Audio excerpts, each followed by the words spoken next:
Hello everybody, welcome again to another edition of the MCHD Paramedic Podcast. This is Dr. Casey Patrick, and joining me today is our Captain Professional Development, Michael Wells Whitworth. Thanks for joining us, Michael. Yeah, absolutely. I'm happy to be here again. We are on YouTube as well today, so I'm going to awkwardly try to look at the camera up there, try to look at you, and try not to turn away from the microphone so my sound is terrible. That's Dr. Dixon's normal job, is he likes to look around and be very animated when he talks, and so sometimes that's why his volume goes up and down. We want to maybe put him in a halo or a C-spine collar or something to keep him still, but I think that's probably a lost cause. But anyhow, today on the podcast, we're going to address something that's been, again, kind of the theme here with the podcast, is a subject of discussion here in the office over the past 4 to 6 months, and that is how to improve our patient care charting. And that really goes hand in hand with the recent rollout of our new ePCR here at MCHD. And so anytime you address the electronic patient care record, how we chart in said care record, it's always a topic of conversation.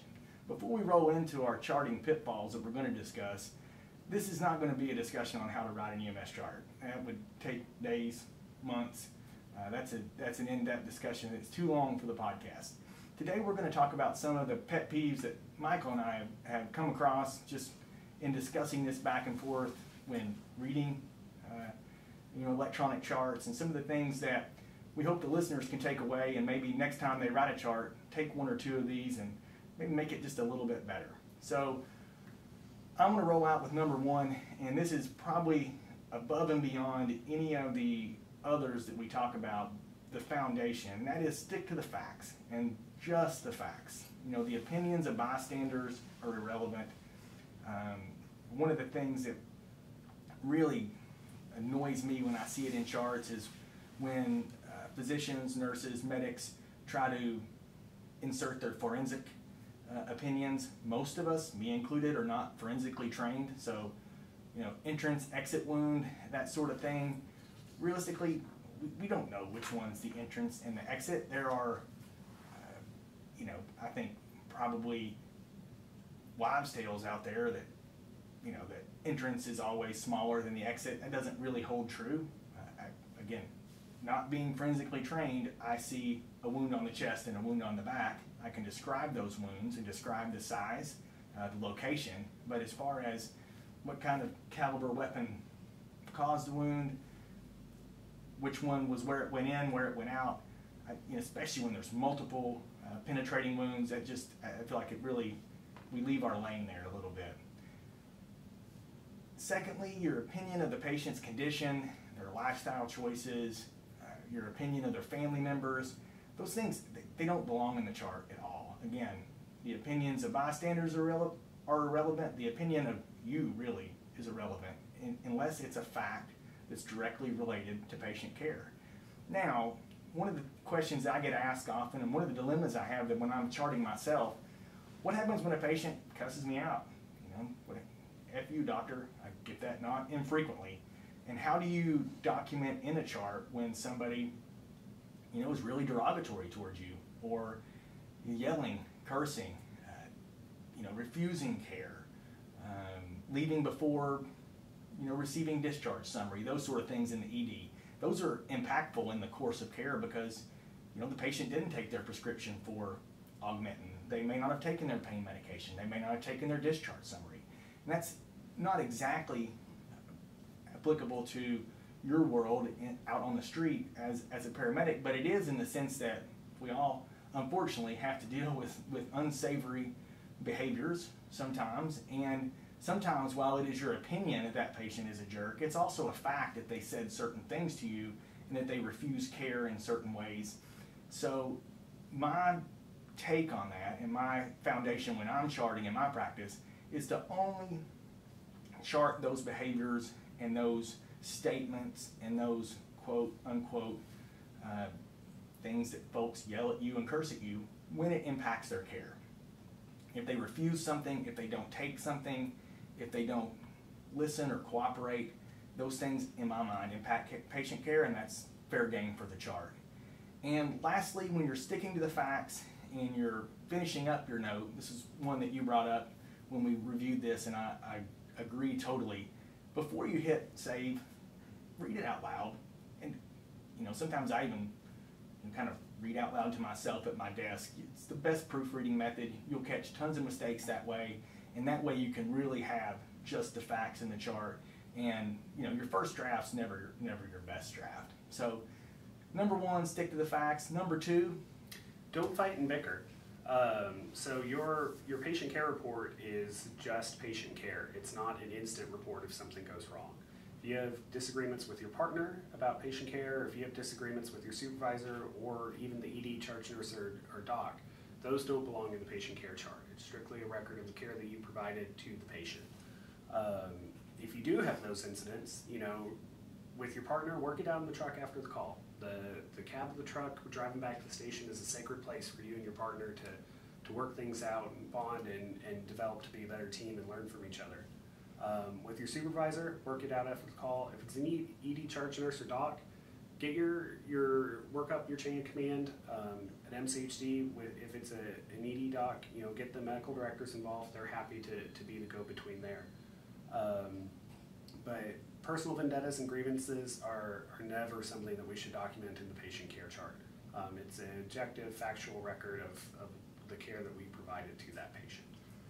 And I would just add in before we move on to number three on this one, I would agree with Michael 100%.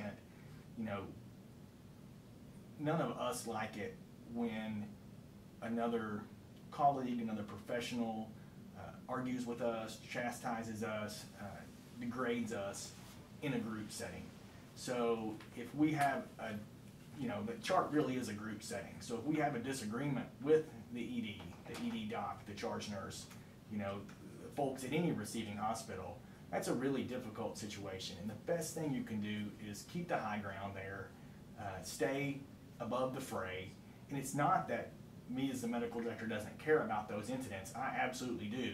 There's just very little to be gained from A, putting any of that in the chart, and B, having it out in front of the patient. Yeah, absolutely. So that just needs to happen after the fact. There needs to be an email after the fact, and that's just the best way to handle that, rather than in the moment. In the moment is never beneficial. You're never going to win. You're, quote unquote, you're never going to convince somebody that you're right when they're wrong. And the patient is always there, and it just reflects poorly on everyone. So not in the chart, not in front of the patient. It's just a good habit to take forward. So number one, stick to the facts. Number two, don't fight and bicker in the chart. It's not the place for it. Number three, get them finished, and get them finished promptly. Right? So facts go in the chart. We learned that from number one. If you wait 2 days, 3 days, a week to complete your chart, how accurate are your facts? And I work with emergency docs that are notorious for leaving charts for weeks. And it makes me a nervous wreck to leave a chart even after a shift. And you do it sometimes when you're swamped and when you're busy.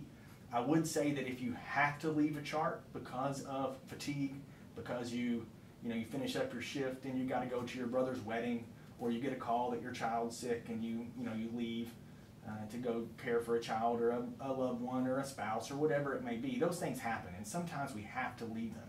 If you do, and you're going to prioritize which chart you're going to finish the highest risk charts first. That would be my tidbit within a tidbit here in number three. The ear pain, the stub toe, the abdominal pain for 6 months with normal vital signs, those are low risk anyway. So those would be the ones that I would leave in my practice. If you had a cardiac arrest, or you had a difficult airway, or you had a high risk refusal, trauma activation, all those are ones that I would knock out as soon as possible, and I wouldn't leave shift until those are done. Everything is time stamped today. So if a chart is pulled, God forbid, for litigation and for evidence, and the run was May 13th, and you completed the chart on May 20th, and a plaintiff attorney sees that chart and sees it's completed a week later, how's that going to look? Is it going to look like your charting is accurate, or that potential discrepancies could have occurred there because you waited so long? No, the first thing that attorney is going to ask you is, what did you have for breakfast yesterday morning? And as soon as you pause for a second, He's going to nail you for not being able to remember things from yesterday, let alone a week ago. And realistically, when you think back to a week ago and you try to remember what you did that day and what you had for breakfast and all the things that happened, it's pretty difficult. Yeah. So while we think we can remember calls and we think we can remember patient contacts, and we can to an extent, time is going to degrade that memory whether we like it or not. And secondly, if you're like me and I can't stand talking about or even thinking about CYA type medicine and preventing litigation, and while it's part of what we do, I'm of the belief that if we chart well from a patient care standpoint, which is the foundation of what we do here at MCHD and should be what we do in emergency care everywhere, then that's going to cover billing and coding and medical legal risk and all those things. But one of the big ones is, for me, especially in the emergency room, and it's the same thing for you on the truck, is continuity of care. So you run today on a patient, you're working, Medic 13, whatever it may be, and you run out on a patient and they refuse, and you come back to the station and you don't finish your chart, and that patient calls back tomorrow when your partner, colleague, runs on that patient and they pull up the report and they see nothing but a blank report, or they can't pull it up at all because it's not completed. That's not optimal for patient care either. So there's an element, the biggest element to me, of getting them finished on time, especially the complex charts, the difficult refusals, the trauma activations, the airways, the cardiac arrest, is that you may end up called back out to that patient, or your colleague may be called back out to that patient. And the more information they have at their disposal, the better their medical decisions can be. And I have that happen in the emergency department at times when a patient will be discharged at 2 in the afternoon and I work the night shift, and the afternoon doc doesn't finish the chart up and I can't access it, so I'm stuck looking through scattered nurses' notes and vital signs trying to figure out what this person thought and what the actual medical decision-making process was. So get them finished properly. It's medical legally safer, it's better for patient care, it's better all around. And number 4, use your team. Charting's not always an individual sport. When you have those high-risk calls, those calls where your radar's going off that it's going to go to court or be reviewed, those complex situations, get your partners together.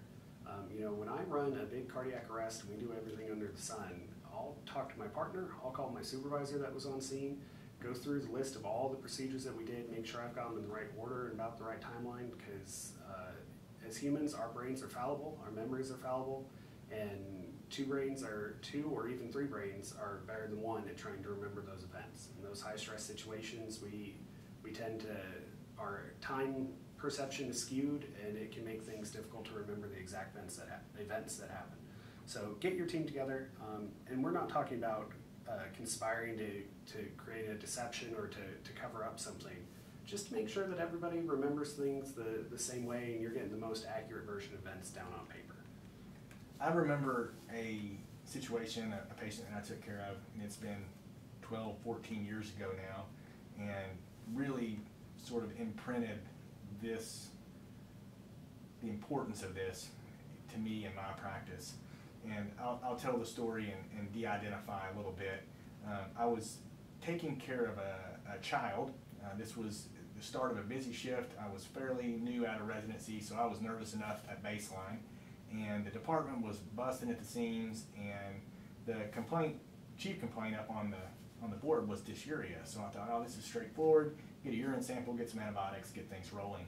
And when I walked in the room, it was very obvious as the door opened and I saw the mother, the father, and the patient that this was not as billed.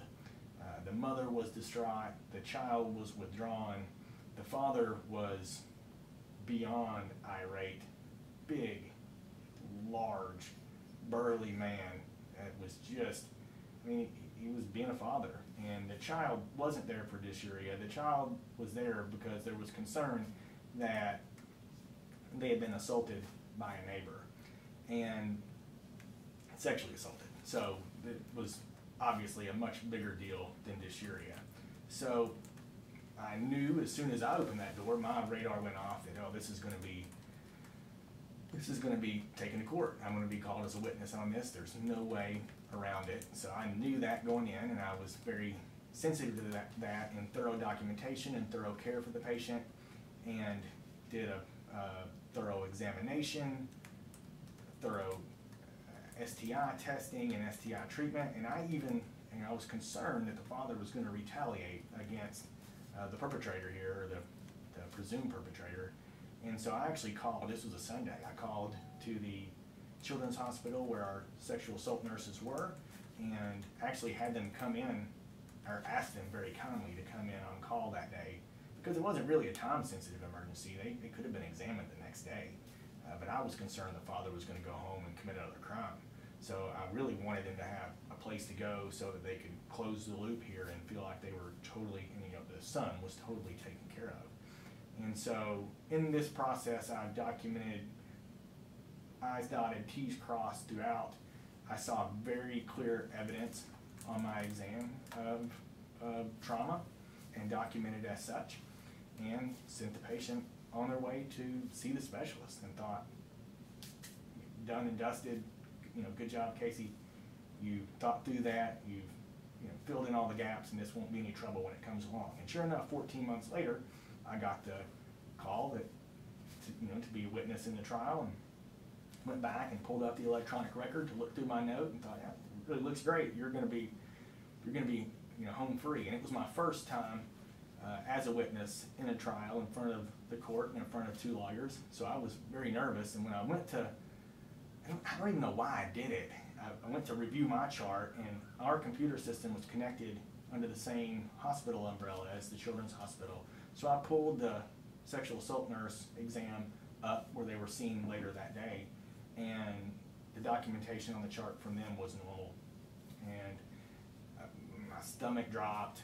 I was sick. I was sick for days. I knew that I was going to go in front of this jury, and the attorney for the defendant in the case was going to ring me, basically. And that's exactly what happened. So you saw this exam finding doctor and the sexual assault nurse, who's the specialist from XYZ Children's Hospital, didn't, and you mean to have the jury believe that you're right and they're wrong? And it was this over and over and over again. And I have zero doubt, as sure as I'm sitting here on planet Earth today, there was evidence of trauma on the exam. I have zero doubt. I have no idea why this sexual assault nurse didn't see it, whether or not it was a faulty exam, whether or not, I don't know. I can't explain it. It's inexplicable. But I do know exactly what I saw. But there were only 2 eyes and 1 brain involved. And my mistake wasn't my thoroughness. It wasn't in my charting. It's that I had a team member that day as well that I didn't involve. I didn't get my chaperone, my nurse, to come in with me. Really looking back, if I'd had my nurse walk in the room and A, be a chaperone, and B, just observe, he or she could have gone right back out and made a note of trauma, observe with Dr. Patrick on exam as chaperone, and then it would have been 2-on-1. And would we have had the same question to answer? Probably. Would I have drugged the nurse into the courtroom with me? Probably. But would I have been probably more solid in my findings? Absolutely. So it's a long-winded story to prove the point that I didn't want the nurse to come in to lie. If the nurse had come in the room, he or she would have seen the finding too. There's no way around it. So it just would have solidified our findings. And my alarm was going off the whole time. I knew that was going to be a high risk, a litigated, reviewed case. I just knew it. But I went at it on my own, and I was solo, and it ended up leading to trouble. So use your team. Don't lie. Don't cheat. Don't cook the books. But we know that eyewitness accounts are very fallible. But when you add a second eyewitness and a third eyewitness, then your timeline becomes more solid. The details fill in, and again, your facts are more factual and more accurate. What about too long, too short, Michael? Is there a happy place there we need to be? Yeah, exactly. So it kind of takes practice and experience to get this down, what you need to cover in your narratives, and what to leave out. Generally a 1-sentence narrative, probably too short. with the new PCR that we implemented here, we did some testing and found out that you can get to about 10,000 words in the narrative before the system freaks out. So, you know, there's definitely a happy medium. Dr. Patrick says, you know, if you get past about, you know, 600 words, you're probably going to lose his attention span. And so the narrative should be just that. It's the story. It's the narrative note. It's telling the story of patient care from the time you encountered the patient to the time that you transferred care. You don't need to include a whole bunch of stuff that's covered in the yes/no checkboxes throughout the rest of the chart. But, you know, you can reference that stuff. So if you want to explain, you know, I gave epinephrine for this reason, that's perfectly fine to include in the narrative. You don't need to say I gave epinephrine 1 milligram of 1 to 10,000 concentration in the narrative, because that's covered elsewhere. You don't need to double document, but if you need to use the narrative to explain, that's perfectly fine. The length of your narrative is going to vary based on complexity.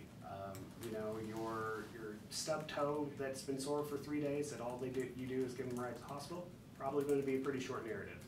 Your VFib VTAC arrest that you know, do everything under the sun, get ROSC, and then have to do a whole bunch of post-ROSC care and a 45-minute transport to the hospital, it's probably going to be pretty lengthy.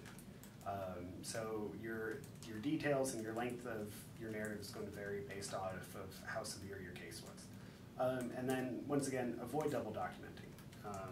You know, you can reference stuff, just don't copy those minute details that's easy to get wrong and contradict yourself between one part of the chart and the other. Anything to add there, Dr. Patrick? Yeah, I mean, I see this in the emergency room a lot, or I hear it. A lot of our electronic medical records have dictation microphones that we use, and so I get to hear my partners dictate, which is probably one of my least favorite things in the world, is listening to other doctors dictate charts, because I can't stop listening, and then I'm critiquing the whole time, and then I feel like a jerk when I've been critiquing the whole time, so I hate it. But that said, I do hear a lot of just what I feel like ends up being needless double documenting. For instance, in a lot of our EMRs, the past medical history is auto-imported from the nursing notes. So diabetes, rheumatoid arthritis, hyperlipidemia, restless legs, obstructive sleep apnea, all those things come into the chart automatically in past medical history. So when the patient comes in and you're doing your history of present illness, that's important. You're documenting when the pain started. Does it radiate? And where does it radiate? How does it feel? And what are the aggravating and alleviating factors? And all those things that we do in our medic notes as well. But I'll hear other doctors dictate the entire past medical history in the history of present illness. And I think to myself, that's already there once. Like that's, I mean, it's fine enough. It doesn't really cause any huge harm except for the fact that you risk contradicting yourself, like you said, and that it just creates a big jumble and it's harder to digest and to see what you're doing. Now, if a patient comes in with chest pain, it probably is important that they have a history of coronary disease, stents, and diabetes, because those are risk factors. That's a pertinent positive. It may be important that they don't have any history of PE or DVT, because that's a pertinent negative. They don't have a deep venous thrombosis history. So I feel like the same thing holds true in our narrative. Pertinent positives and pertinent negatives are important, but just putting in tons of information that doesn't really apply to the story of patient care from encounter to transfer, it doesn't help anything. It just creates more words, and it's harder to digest and harder to decipher. And it really leads us into the last and sixth pitfall, and that is there is no word count. And really, 600 words, probably way too much. If you get to that 10,000 word mark and you test the limits, I'm coming after you. But there's no word count, and there's no amount of information.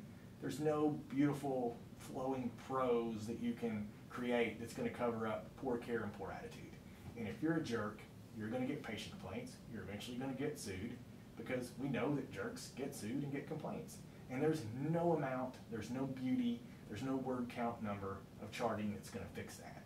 So if you provide good care and you're kind to patients, then your charts can be brief and concise and really short and to the point, because it's easier that way. And again, it doesn't mean that they all can be brief and concise. Sometimes we've got to chart more. We're going to have patients who are belligerent. We're going to have patients who refuse. We're going to have patients who don't go our way, and things spiral out of control, and we have to go to plan B in the airway because the patient gets hypoxic, or we have to take a second look because we have to suction, or We don't know why the patient decompensates and arrests en route. They just did. And so those narratives, that alarm should go off on those situations, and we're going to have to be a little bit longer. And sometimes the explanation is there is not one. You just have to explain through what happened and tell that story. And just like in high school, when you get in trouble, what kills you is at the initial act. It's never the initial act. It's always the cover-up that buries you. And that's what ends up tossing that 6 feet of dirt onto your head. And, really the final nail is the cover-up. So there's no word count that's going to cover up poor attitude and poor care. So don't think that you can ever get there that way. So that gets us through our 6 charting pitfalls. Stick to the facts, just the facts. Don't fight, don't bicker, don't have confrontation in the chart. It's not where that should take place. There is a place for that, and if it needs to go through the medical director, I'm happy to deal with that, but it doesn't go in the patient care record. Get your charts finished promptly. Timely completion is key, both for continuity of care. If it ever gets pulled and you've got a week gap in between when you saw the patient and when you timestamp the completion, you're going to be in trouble. And you're going to forget. You want to have a good, accurate chart. Use your team. It's okay to involve your partner. It's okay to involve your supervisor. Like we said, probably not going to involve them on every stub toe and every ankle sprain. That's a bit much. But the radar off calls, the concern calls, the high risk calls, the complicated refusal calls where things spin out of control, or you've got a disgruntled patient. Those are all ones where we should consider using our team and having 2, 4, 6 extra eyes look over the chart. Not too long, not too short. Keep it in that concise but tell the story range, and no amount of charting is going to cover up being a jerk. It won't get you there. So don't think that some beautiful sentence writing will help, because it's just going to, it's still going to come back on you. So anything you want to add, Michael? Thanks for your help in putting this one together. I think that's a pretty good summary of things not to do when charting. So if you have other charting ideas, we probably could do another 26 charting tidbits. So maybe this is one that spins off into episode 2 or episode 3. We talked about at the beginning, we've been, ePCR heavy here over the last 3 months with implementation. So it's just led to discussion on how we chart and how we can chart better. So thanks for listening. As always, if you have questions or ideas for future podcasts, email us at the podcast email, podcast@mchd-tx.org. Leave us a like or review wherever you're listening. That helps make us more visible, and we like to see those thumbs up and 5-star reviews. If you're watching on YouTube, we welcome comments. Appreciate you watching online. And if you're wondering, we didn't hit this a bit at the beginning, but we do not have masks on today. We are following the current CDC guidelines. Michael and I are both thankfully vaccinated and have had our time gap after our 2nd dose, so we're fully protected and distanced and following, again, the CDC guidelines, which we have here at MCHD since the beginning of the pandemic. So please don't question our pandemic precautions here, because we are following the experts. So as always, again, thanks for listening. We'll talk to everyone again soon.